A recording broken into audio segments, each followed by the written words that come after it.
Shalom. We were in the wilderness.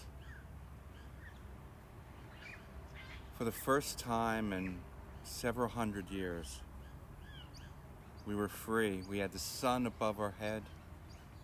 We had the horizon all around us.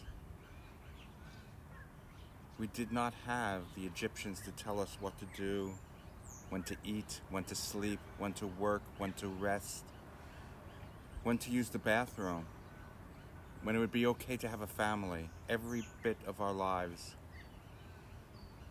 they told us what to do. They even tried to tell us what to want. And yes, we had fled them, and they were gone. Back in Mitzrayim, or at the bottom of the Sea of Reeds.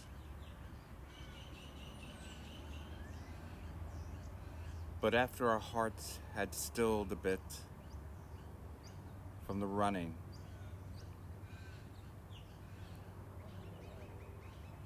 we were, after all, in the wilderness, and we did not know what to do. We were hungry, we were thirsty. We were unto ourselves.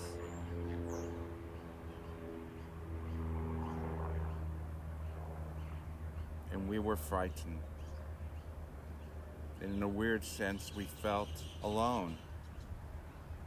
Alone in the wilderness. And in this wilderness, with Moshe, Aaron, and Miriam, we had this invisible God that we had seen wonders with the plagues, but yet we still felt distant, that this God was distant from us. And then HaShem came to Moshe and told Moshe to go and tell the men, the women, and the children.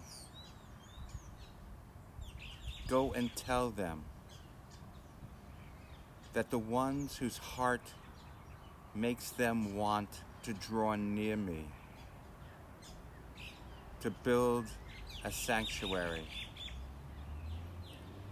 to build a sukkah.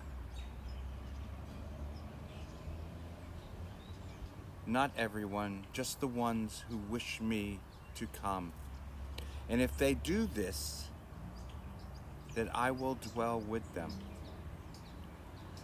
And Moshe, through Aaron, went and told the Israelites. And many of the Israelites listened because they longed, they were lonely for HaShem. And they wished that the God of Abraham, the God of Yaakov, the God of Joseph, the God of Yitzhak, the God of Sarah, the God of Rivka, the God of Leah. It had been so long since that they had felt HaShem's presence. They had been in exile from HaShem for so long, and they felt so lonely that they started to build a sanctuary, each in their own way. Those who could work with wood took care of the wood. Those who worked with cloth and textiles took care of the textiles. Those who worked for metals with the metals. Those who sang songs sang songs. And those who would watch and tell stories and witness did that. And all of them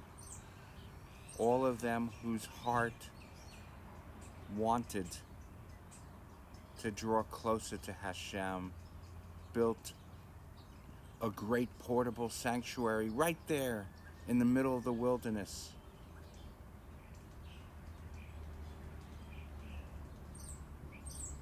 They worked for 6 days as prescribed and rested on Shabbat. They did this until they were done. And when they had built their sanctuary in the middle of nowhere, in the middle of the wilderness, finally,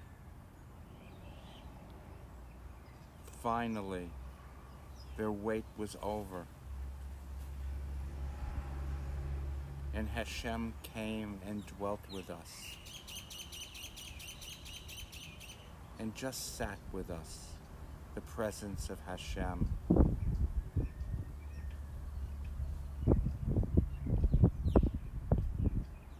And even to this day, if we are lonely,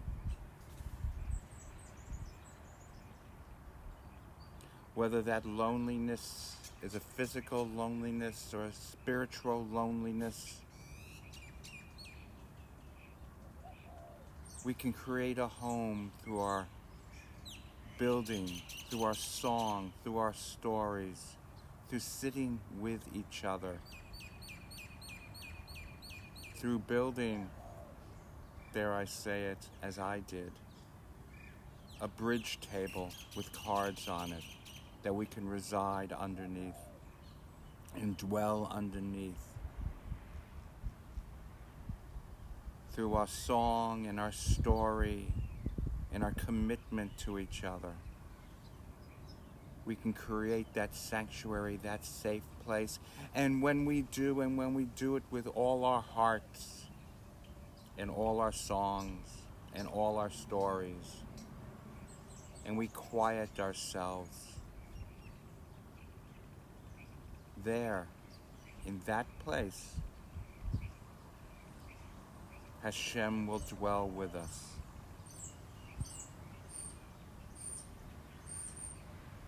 So today, tonight, tomorrow, the next day, draw closer with your community, with your family, and bring to the table what is dearest to you.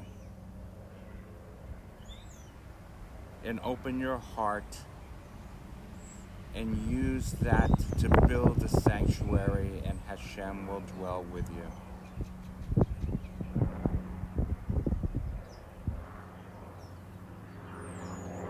Shabbat Shalom, and I hope to see you soon. Be well.